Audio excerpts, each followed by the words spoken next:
on a novel here, which I've forced on many of you.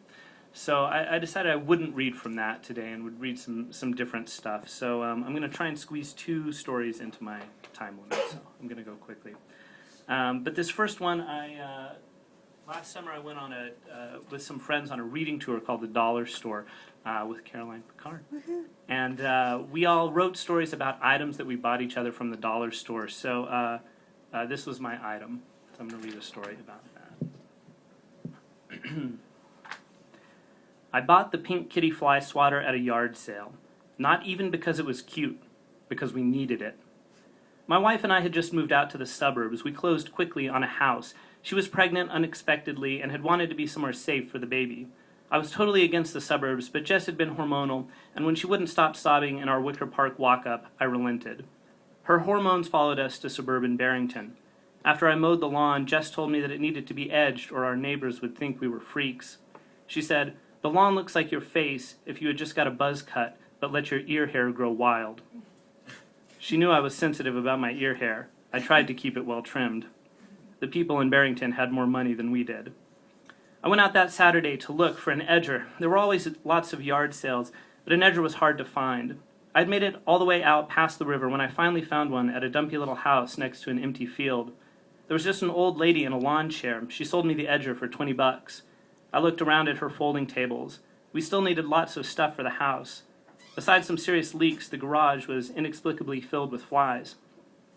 Jess said to me, "It's like the garage is your rotten corpse and the flies can't get enough." So when I saw the pink kitty fly swatter, I asked how much. $1, the old woman said in a cigarette croak. She had a bowl of cherry pits. Her mouth chewed, but I didn't see any cherries. The suburbs were weird.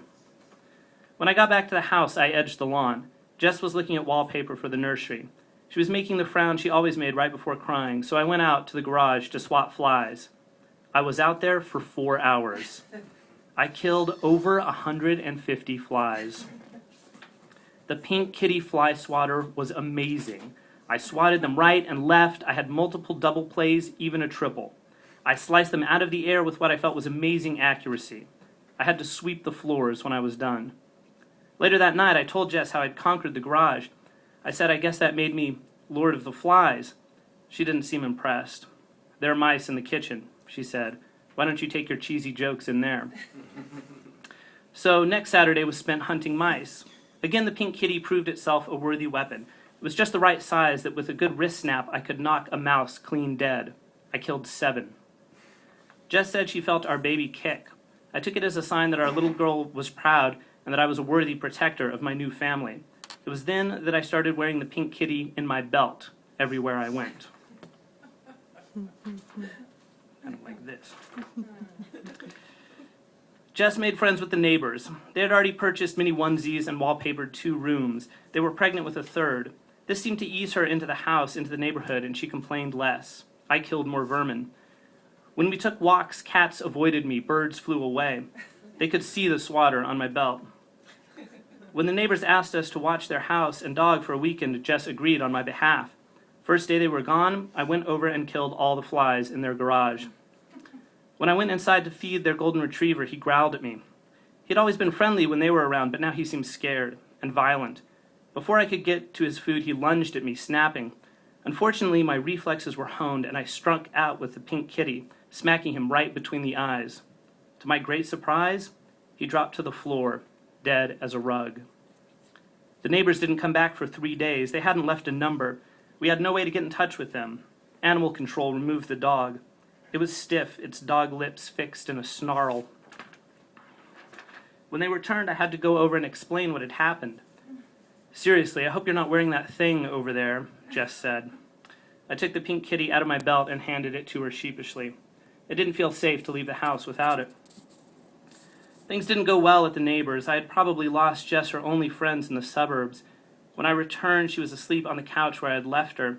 The pink kitty was resting on her giant belly, its eyes wide open, Jess's closed.